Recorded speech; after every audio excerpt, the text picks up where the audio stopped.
जय हिंद, वंदे मातरम। मैं विजय पटेल आप सभी के अपने YouTube चैनल विजय एकेडमी पीबीएस में आप सभी का हार्दिक स्वागत करता हूं। जैसा कि आपको पता है कि हम आप लोगों के लिए बीपीएससी टीआरई 4.0 चाहे आप 6 to 8 की तैयारी कर रहे हो या 9 to 10, इसके अतिरिक्त यदि आप बिहार स्टेट की भी तैयारी कर रहे हैं तो आप लोगों के लिए ये सीरीज बेहद ही शानदार होने वाली है। इसके पहले हमने आपको नंबर सिस्टम का एक वीडियो प्रोवाइड कर दिया है। यदि आपने अभी तक उस वीडियो को नहीं देखा है तो प्लीज प्लेलिस्ट में जाइए और उस वीडियो को देखिए, जिससे आने वाले आगे के सारे वीडियो आपको समझ में आएंगे। ठीक, तो चलिए आज की क्लास हम स्टार्ट करते हैं। तो आज हम आपको पढ़ाने वाले हैं भाज्य संख्या और अभाज्य संख्या। भाज्य संख्या और अभाज्य संख्या पढ़ने से पहले हमको दो बातों को ध्यान देना होता है। क्या? पहली बात तो क्या है, आपको गुणज। ये तो सबसे पहले हम देखेंगे ये गुणज क्या होता है, जिसको इंग्लिश बोलते हैं मल्टीपल। हमने स्लाइड पर परिभाषा पहले से लिख रखी है, देखिए। यदि कोई संख्या दूसरी संख्या से पूरी तरह विभाजित हो तो वह संख्या उसकी गुणज कहलाती है। क्या कहलाती है? वह संख्या उसकी गुणज कहलाती है। जैसे हमने कहा, देखें, हमने एग्जाम्पल लिया 2 का गुणज। क्या? 2 का गुणज बताना क्या है आपको, 2 का गुणज। तो यहां देखेंगे ध्यान से, हमने स्लाइड पर लिख रखा है, देखिए। हर संख्या अपने आप का भी क्या होती है, गुणज होती है। भाई 2 का गुणज यहाँ क्या 2 रहेगा, और फिर 4, 6, 8, 10 और डॉट डॉट डॉट अनंत तक। देखिए, हर संख्या के अनंत गुणज होते हैं, मतलब हर संख्या का अनंत मल्टीपल होता है। ठीक है, मल्टीपल को आप लास्ट मल्टीपल को बता नहीं सकते। ठीक है, जैसे और देखें, हमने कहा क्या, 3 का गुणज। क्या बताना है? 3 का गुणज क्या होता है? 3, 6, 9, 12 डॉट डॉट कहाँ अनंत। यहां तो कोई समस्या। इसके बाद हम देखेंगे गुणनखंड। क्या देखने वाले हैं? गुणनखंड, जिसको हम लोग बोलते हैं फैक्टर। क्या देखेंगे? फैक्टर क्या होता है। ठीक, वह संख्या जो किसी संख्या को पूरी तरह विभाजित कर दे। क्या? वह संख्या जो किसी संख्या को पूरी तरह विभाजित कर सके उसे हम लोग क्या बोलेंगे? गुणनखंड। क्या बोलेंगे? गुणनखंड। ठीक है, देखिए हमने इसमें लिखा है, यदि यदि हम अगर कोई संख्या मान लो a है और उसमें b से क्या करते हैं, हम भाग करते हैं। करने पर अगर रिमाइंडर क्या आता है, 0 आता है, तो क्या बोलेंगे? तो b को a का गुणनखंड कहते हैं। तो क्या बोलेंगे? b को a का गुणनखंड कहेंगे। ठीक है, और देखिए, हर संख्या का क्या, हर संख्या का एक और वह स्वयं संख्या फैक्टर होती है। क्या? हर संख्या का एक और वह स्वयं संख्या फैक्टर होती है। एग्जाम्पल से आपको ज्यादा अच्छा समझ में आएगा, तो हम देखिए एग्जाम्पल लेते हैं। ठीक है, हमने लिखा यहाँ पे 1, 2, 3, 4, 5, 6, 7, 8, 9, यहाँ 10। ठीक, हमने 10 तक क्या लिख लिए हैं, संख्या लिख लिया है। अब देखिए, अभी हम इसको एक को छोड़ते हैं। ठीक है भाई, एक को हम क्या करते हैं, छोड़ देते हैं। यहां से बात नहीं करें। ठीक है, अब उसके बाद देखेंगे भाई इसमें 2 के कितने फैक्टर होंगे। हमने कहा हर संख्या का एक फैक्टर होता है। देखो, हर संख्या का एक और वह संख्या स्वयं फैक्टर होती है। तो भाई इसके फैक्टर क्या बनेंगे? एक और क्या बनेगा? 2। इसके क्या बनेंगे? 1 और 3। इसके क्या बनेंगे? 1, 2, 4। ठीक, इसमें किसका टेबल? इसमें 1 और 5। इसमें फैक्टर क्या बनेगा? 1। अब टेबल किसका जाएगा? इसमें 2, 2 का भी जाएगा और किसका? 3 का भी जाएगा और 6 का तो जाएगा जाएगा। ठीक, ये इसके क्या फैक्टर है? इसके फैक्टर क्या बनेंगे भाई, 1 और क्या होगा 7, ठीक है, इसके फैक्टर बनेंगे। इसके क्या 1, इसमें 2 का टेबल जाएगा, 4 का भी जाएगा और 8 का भी जाएगा, ठीक है। ये सब क्या है, इनके फैक्टर है। 9 में क्या होगा, इसमें 1 का, 3 का जाएगा और 9 का जाएगा, ठीक है। इसमें 1, 2, 5 और 10, ये सब क्या है इनके, ये सारे इनके क्या है फैक्टर। जैसे हमने कहा कि 2 के कितने फैक्टर हैं, 2 फैक्टर, ठीक है। 3 के कितने फैक्टर हैं, 3 के कितने फैक्टर हैं, देखिए 2 के 2 फैक्टर हैं। 3 कितने हैं, 3 के भी 2 हैं। 4 कितने, 4 के जो है वो कितने हैं भैया, 4 के जो है 3 फैक्टर हैं। 5 कितने हैं, 5 के 2 फैक्टर हैं। 6 कितने हैं, 6 के जो है आपके 4 फैक्टर दिख रहे हैं। ऐसे हम फैक्टर को निकालते हैं, ठीक। अब यहाँ देखेंगे ध्यान से, अभी हम एक की बात बाद में करेंगे, ठीक है, इसकी बात हम बाद में करते हैं, ठीक है। ये किसमें आएगा, अभी इसकी चर्चा बाद में करेंगे, ठीक है। यहाँ तक चीजें क्लियर हैं कि फैक्टर क्या होता है। अब यहीं से आपको भाज और अभाज क्लियर हो जाता है। देखिए ऐसी संख्या, क्या, ऐसी संख्या जिनके सिर्फ 2 फैक्टर हो, कितने हो, जिनके सिर्फ 2 फैक्टर हो, उसे हम लोग क्या बोलेंगे, उसे हम लोग अभाज कहते हैं, ठीक है। और जिनके 2 से अधिक फैक्टर होते हैं उन्हें क्या बोलते हैं, हम भाज्य कहते हैं, ठीक है। चलिए आगे देखते हैं। देखिए यहां हमने पहले से लिख रखा है, देखिए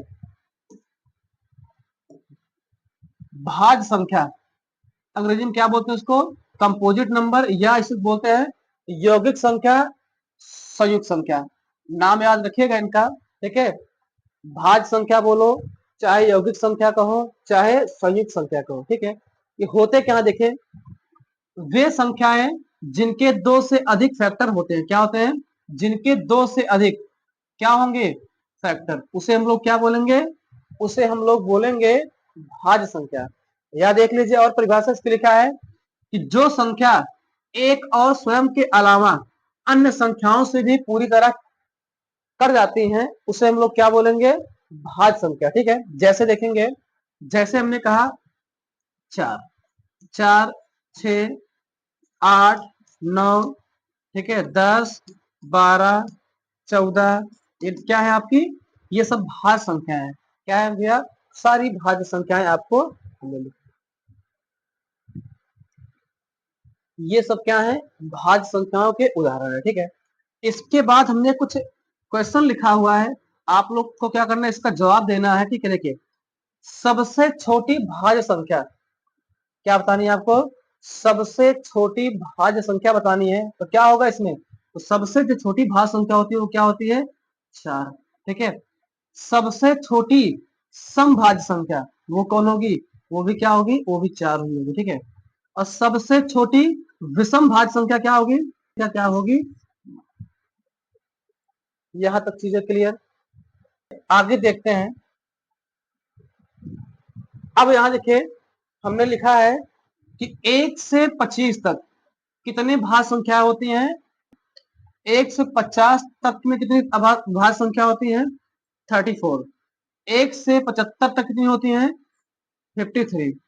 1 से 100 तक के बीच में कितना होता है, 74। ये डाटा आपको याद रखना है, ठीक है। बस ऐसे एक बार देख लीजिएगा बस, ठीक है। आगे देखेंगे। अब बात, अब बारी आती है किसकी, अभाज्य संख्या की, ठीक है। देखिए हमने परिभाषा पहले से लिख रखा है कि वे संख्याएं जिनके सिर्फ क्या होते हैं, जिनके सिर्फ 2 फैक्टर होते हैं उसे हम लोग क्या बोलेंगे, अभाज्य संख्या या रूट संख्या बोलते हैं, ठीक है। इसको इंग्लिश में बोलते हैं प्राइम नंबर, ठीक है। एग्जाम्पल देखेंगे, जैसे जैसे हमने एग्जाम्पल कहा क्या भाई, 2, 3, 5, 7, 11, 13 और क्या 19, 23, 29, ठीक है। ये सब क्या है आपकी, ये सारी अभाज्य संख्याएं हैं। ये संख्या किसी से नहीं, मतलब खुद और एक के अतिरिक्त किसी से नहीं कटेंगे, ठीक है। अब बात आती है किसकी, एक की। बताइए एक जो है ये भाज्य है कि अभाज्य, बात फंसती कहाँ है, एक, ये एक भाज्य है कि अभाज्य। यहां देखेंगे ध्यान से, अगर आपको ध्यान से देखें, अगर आप लोग ध्यान से देखेंगे भैया, यहाँ देखेंगे, यहाँ देखिए, ठीक है। 2 क्या है, अभाज्य है, ठीक है। 3 भी अभाज्य है और 4 क्या है, भाज्य है, ठीक है। 4 क्या है, भाज्य। तो देखो यहाँ दो में भी क्या आ रहा है, एक आ रहा है, नहीं आ रहा है भाई। दो में भी क्या आ रहा है, एक आ रहा है, क्योंकि ये अभाज्य है। और यहाँ भाज्य में भी देखिए क्या आ रहा है, भाज्य में भी क्या आ रहा है, एक आ रहा है, ठीक है। तो एक किसमें आ रहा है, एक जो है वो अभाज्य में भी आ रहा है, और एक जो है किसमें आ रहा है, भाज्य में भी आ रहा है, ठीक है। एक कहाँ आ रहा है, एक भाज्य में भी आ रहा है और एक अभाज्य में भी आ रहा है। तो हम इसे क्या कहेंगे, भाज्य कहेंगे कि अभाज्य कहेंगे, सुनिए हमारी बात, ठीक है। हमने कहा देखिए ये 2 लोग हैं भाई, ये दो हंसों का जोड़ा है, क्या है, ये 2 हंसों का जोड़ा, ठीक है, ठीक है। खुदा न खास्ता कभी ऐसा हो, लेकिन मान लीजिए, अब यहाँ देखिए ध्यान से, भाई ये 2 हंसों को जोड़ा है, ठीक है। इनके ये बच्चे हैं, ये मान लीजिए इनका एक लड़का है, ठीक है। अब समझिए, अब इन दोनों में क्या हुआ, लड़ाई, क्या हो गई, लड़ाई। जब लड़ाई होगी तो बताओ इसमें बच्चा किसको मारेगा, इनको मारेगा कि इनको मारेगा, क्या बच्चा इनको मारेगा कि इनको मारेगा। आप लोग का जवाब यही होगा, ठीक है। ना तो बच्चा इनको मारेगा, ना बच्चा इनको मारेगा। क्यों नहीं मारेगा, क्योंकि ये इनके भी लड़के हैं और इनके भी लड़के हैं। सेम वही कंडीशन देखेंगे ध्यान से। तो जो एक है ना, एक भाज्य में भी आता है और एक इसमें, एक अभाज्य में भी आता है। इसीलिए एक ना तो भाज्य है और ना ही अभाज्य है। ये बात आपको क्या करनी है, याद रखनी है कि एक ना तो क्या है, एक ना तो भाज्य है और ना ही अभाज्य। देखिए हमने स्लाइड पर लिख रखा है, ठीक है, शून्य, शून्य कामा एक, ना तो भाज्य है और ना ही अभाज्य है, ठीक। यहां तक चीजें क्लियर। अब लिखा है सबसे छोटी अभाज्य संख्या। भैया हमने कहा ना सबसे छोटी अभाज्य संख्या क्या होती है, 2 होती है, क्या होती है, 2। सबसे छोटी अभाज्य संख्या क्या होती है, 2। अब देखिए इसके बाद सबसे छोटी सम अभाज्य संख्या, वो भी क्या होगी, 2। दो एकमात्र ऐसी संख्या है, क्या, दो एकमात्र ऐसी संख्या है जो अभाज्य भी है और सम है। बाकी कोई सम संख्या आपको अभाज्य देखने को नहीं मिलेंगी। सिर्फ 2 ही अकेले ऐसी संख्या है जो अभाज्य है और सम है, ठीक। आगे देखेंगे सबसे छोटी विषम अभाज्य संख्या, क्या, सबसे छोटी विषम अभाज्य संख्या क्या होने वाली है, 3। क्या होगी, 3। आगे देखेंगे कुछ डाटा लिखा है, 1 से लेकर 25 तक, 1 से लेकर 25 तक संख्या में कितनी अभाज्य संख्याएं होती है, 9। 1 से लेकर 50 तक कितनी आती हैं, 15। 1 से लेकर 100 के बीच में कितनी आती है, ये डाटा आपको याद रखना है। 1 से 100 के बीच में कितनी अभाज्य संख्या आती हैं, 25, ठीक है ना। 1 से लेकर 200 कितना आता है, उसके बीच में 46 आपके अभाज्य संख्या मिलेंगी। सुनिए 1 से लेकर 500 में कितना मिलेगा, 95 अभाज्य संख्या मिलेगा। 1 से लेकर 1000, 1 से लेकर 1000 के बीच कितना मिलेगा आपको, 168 अभाज्य संख्या देखने को मिलती है। यहां तक चीजें क्लियर। आगे देखेंगे, अब देखिए यहाँ पे हमने कुछ बातें और लिख रखा है, देखिए देखिए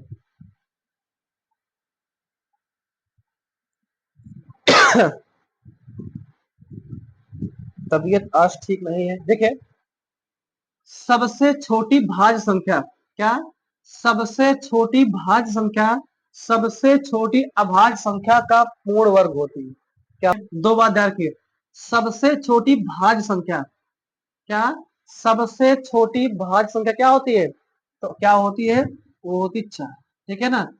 और सबसे छोटी अभाज्य संख्या क्या होती है, 2। और 2 का क्या होती है, देखो ये 2 का पूर्ण वर्ग है, नहीं है, 2 का पूर्ण वर्ग क्या है, 4 है, ठीक है। ये बात आपको याद रखनी है कि सबसे छोटी भाज्य संख्या सबसे छोटी अभाज्य संख्या का पूर्ण वर्ग होती है, ठीक। इसके आगे देखेंगे सबसे छोटी, क्या, सबसे छोटी विषम भाज्य संख्या, सबसे, अब देखिए यहाँ पे सबसे छोटी विषम भाज्य संख्या कौन सी होती है, विषम भाज्य संख्या होती कौन, 9। सबसे छोटी विषम भाज्य संख्या सबसे छोटी विषम अभाज्य संख्या, भाई सबसे छोटी अभाज्य संख्या कौन सी होती है विषम में? 3 होती है। का पूर्ण वर्ग होती है, देखिए इसका वर्ग करेंगे, जब इसका वर्ग करेंगे किसका? 3 का, 3 का जब वर्ग करेंगे क्या मिलेगा आपको? 9 प्राप्त होगा। ठीक है, ये बात क्लियर हुआ कि सबसे छोटी विषम भाज्य संख्या सबसे छोटी विषम अभाज्य संख्या का पूर्ण वर्ग होती है। ठीक, आगे देखेंगे, 2 अंकों की सबसे बड़ी संख्या, क्या? 2 अंकों की सबसे बड़ी संख्या जो अभाज्य हो, तो कौन सी होगी? 2 अंकों की सबसे बड़ी अभाज्य संख्या क्या बनेगी बताइए? 2 अंकों की सबसे बड़ी अभाज्य संख्या क्या होगी? वो होगी 97। कितना होगा? 97। ठीक है, 2 अंकों की सबसे छोटी अभाज्य संख्या क्या बनेगी? तो बनेगी 11। ठीक है, तो क्या बनेगी? 11। 3 अंकों की सबसे छोटी अभाज्य संख्या क्या होगी? तो 100, कितना होगा? 101। क्या बनेगा? 101। 3 अंकों की सबसे बड़ी अभाज्य संख्या क्या बनेगी? 3 अंकों की सबसे बड़ी अभाज्य संख्या जो बनेगी वो क्या बनेगी? 997। ठीक है, ध्यान रखिए। 4 अंकों की सबसे छोटी अभाज्य संख्या क्या होगी? 1001। क्या बनेगी? 100, यहाँ 9 होगा, क्या होगा? 100। यहां तक चीजें क्लियर?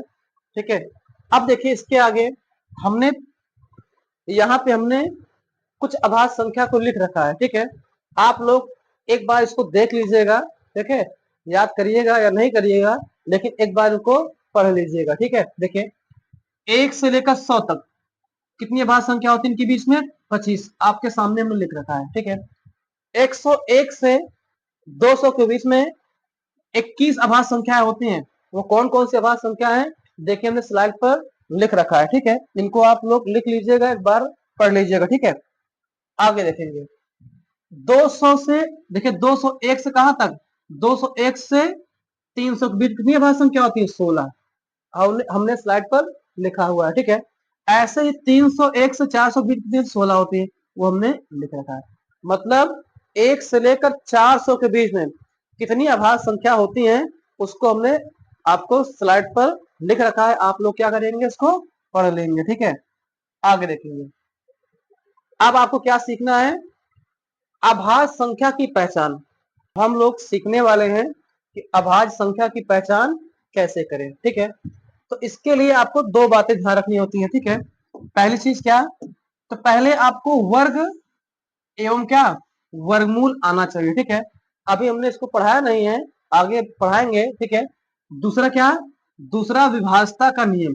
ठीक है, जब आपको ये 2 टॉपिक हम पढ़ा देंगे, तो जब क्वेश्चन की प्रैक्टिस कराएंगे तब आपको अभाज्य संख्या की पहचान अच्छे से करा देंगे। ठीक है, अभी आप ऐसे देख लीजिए। ठीक है, जैसे हमने एक एग्जांपल लिखा है 337। कितना? 337। ये अभाज्य संख्या है कि नहीं है? आपको कैसे चेक करना होता सुनिए। आप इसके नजदीक ऐसी संख्या ढूंढो, इसके नजदीक एक पूर्ण वर्ग संख्या ढूंढो। ठीक है, जैसे आपने पढ़ा होगा। ठीक है, इसके नजदीक जो आएगा, ठीक है, वो कितना आएगा? शायद 324। और किसका वर्ग है वो है 18 का। किसका वर्ग है? 18 का। ठीक है, अब 18 के पहले जितनी अभाज्य संख्याएं आती हैं सबका भाग दीजिए इसी से। जितनी भी 18 के पहले अभाज्य संख्या आती हैं सबसे इनमें भाग दीजिए। अगर कट जाता है किसी से तो जान लीजिए अभाज्य नहीं है, और नहीं कटता है जान लीजिए अभाज्य है। ठीक, ऐसे ही क्या करेंगे हम इसका आंसर निकाल लेंगे। ठीक है, जैसे एक क्वेश्चन छोटा सा देखेंगे। जैसे हमने कहा, यहाँ देखिए हमने कहा 37, बताइए अभाज्य है कि नहीं। ठीक है, अब इसके नजदीक कोई वर्ग संख्या ढूंढिए जो पूर्ण वर्ग हो। हमने कहा 36 है। किसका है वर्ग ये? भाई ये वर्ग किसका है? ये है कि किसका बताइए? 6 का है, नहीं है? अब 6 के पहले कितनी अभाज्य संख्या देखिए भाई? 2, 3 और 5। अब इन तीनों से भाग इसमें करिए। क्या इसका भाग इसमें जाएगा? नहीं जाएगा। इसका भाग भी इसमें नहीं जाएगा, और इसका भाग भी इसमें नहीं जाएगा। मतलब क्या है? ये अभाज्य संख्या है। ऐसे ही अभाज्य संख्या का हम क्या करते हैं? पहचान करते हैं। ठीक है, क्या करते हैं? ऐसे ही अभाज्य संख्या का पहचान करते हैं। आप लोग चिंता मत करिए, जब हम क्वेश्चन की प्रैक्टिस कराएंगे तो वहां बहुत सारे क्वेश्चन की प्रैक्टिस करेंगे। ठीक है, चलिए आगे देखते हैं। अब यहाँ देखेंगे, ठीक है, यहाँ से क्वेश्चन एग्जाम में आता है, ध्यान दीजिएगा। ठीक है, अभाज्य संख्या को 3 भागों में बांट रखा है। देखिए, एक तो सह अभाज्य संख्या, दूसरा सापेक्षिक या आपेक्षिक अभाज्य संख्या, और तीसरा क्या है, जुड़वा अभाज्य संख्या। ठीक है, को पहले को हम बोलते हैं को प्राइम नंबर, दूसरा क्या है रिलेटिवली प्राइम नंबर, और तीसरा क्या है ट्विन प्राइम नंबर। ये तीनों से क्वेश्चन एग्जाम में आता है। ठीक है, अभाज्य संख्या से एग्जाम में क्वेश्चन बनता ही बनता है, वो चाहे टेट हो चाहे सीटेट हो, हर एग्जामों में लगभग बनता है। ठीक है, अब यहाँ देखिए ध्यान से, देखिए इसमें देखिए सबसे पहले हम देखेंगे सहअभाज्य। सबसे पहले क्या देखेंगे, सहअभाज्य संख्या। देखिए इसमें जो होता है वो प्रत्येक संख्या, ठीक है, जो प्रत्येक संख्या क्या होती है, प्रत्येक संख्या, प्रत्येक जो संख्या होती है वो क्या होती है, वो अभाज्य होती है। क्या होती है, इसमें जो प्रत्येक संख्या होगी वो क्या अभाज्य। देखिए 2 और 3 में दोनों संख्या क्या है, अभाज्य है। ठीक है, और इनका एचसीएफ निकालोगे एक आएगा। ठीक है, 2 3 5 इनमें भी क्या है, तीनों तीनों क्या अभाज्य संख्या है, इनका भी एचसीएफ एक ही आएगा। ठीक है, 5 और 7 दोनों अभाज्य संख्या है, इनका भी एचसीएफ एक आएगा। ऐसे जितनी संख्या होंगी जिनमें सभी सभी अभाज्य संख्या होंगी वो सब क्या होंगी, सह अभाज्य संख्या। क्या होंगी, सह अभाज्य। जिनमें सभी संख्याएं क्या होंगी, अभाज्य होंगी। ठीक है, वो सह अभाज्य होगा। ठीक, ऐसे यहाँ देखेंगे ध्यान से, यहाँ इनमें थोड़ा सा अंतर है, उससे इसमें थोड़ा सा अंतर। देखिए इनमें भी सभी का एचसीएफ एक ही आएगा, ध्यान रखिएगा, इनमें भी एचसीएफ एक आएगा सबका, इनमें भी एक आएगा, और इनमें तीनों में एचसीएफ सबका एक ही आएगा। लेकिन अंतर क्या देखिएगा, हमने कहा इसमें क्या होगा, इसमें सब ना, इसमें सभी जो सभी अंक हैं सब अभाज्य संख्या होंगी। ठीक है, और इसमें क्या होगा, देखिए इन दोनों जो संख्या है ना, जो 3 और 5, इनके बीच का जो अंतर होगा कितना होगा, जो अंतर इनमें आएगा वो कितना आएगा। अगर अंतर 2 का आता है तो जान लीजिए सब क्या है, सब आपके जुड़वा अभाज्य है। देखिए 3 और 5 भाई कितना अंतर है, 2 का। ठीक है, 11 और 13 अंतर कितने का है, 2 का। 5 और 7 अंतर कितने का है, 2 का। 17 और 19 अंतर कितने का है, 2 का है। ठीक, यहां तक चीजें समझ आई। अब देखिए ध्यान से, इसमें यहाँ सापेक्षिक देखेंगे। देखिए इसमें भी, देखिए इसमें भी एचसीएफ क्या निकलेगा, इसमें भी एचसीएफ आएगा एक ही, लेकिन अंतर समझिए, यहाँ जरूरी नहीं है कि सारी संख्याएं अभाज्य ही हो। ठीक है, यहाँ कोई भी संख्या हो सकती है। ठीक है, जैसे हमने कहा 16 और 17। ठीक है, अब इनका जब एचसीएफ निकालेंगे वो कितना आएगा, एक ही आएगा, लेकिन अंतर क्या है, क्या बताइए, 16 आपका अभाज्य संख्या है क्या, नहीं। ठीक है, तो जो सापेक्षिक जो अभाज्य संख्या होती है उनमें जरूरी नहीं है कि दोनों क्या हो, अभाज्य संख्या ही हो। ठीक, यहां तक चीजें क्लियर। देखिए अब 14 और 9 इनमें जब एचसीएफ निकालेंगे तब एक आएगा। 7 और 25 इसका भी एचसीएफ निकालेंगे कितना आएगा, एक ही आएगा। ये सब क्या है आपके, ये सब आपके सापेक्षिक सापेक्षिक अभाज्य संख्या है। ठीक है ना, ठीक है, ध्यान से। अब यहां देखेंगे ध्यान से, सभी सभी सहअभाज्य संख्या क्या हो सकती हैं, सापेक्षिक अभाज्य संख्या हो सकती हैं, और सभी जुड़वा अभाज्य संख्या क्या हो सकती हैं, सापेक्षिक अभाज्य संख्या हो सकती हैं। लेकिन सभी सापेक्षिक अभाज्य संख्या है वो सहअभाज्य संख्या नहीं हो सकती, ना ही जुड़वा अभाज्य संख्या हो सकती।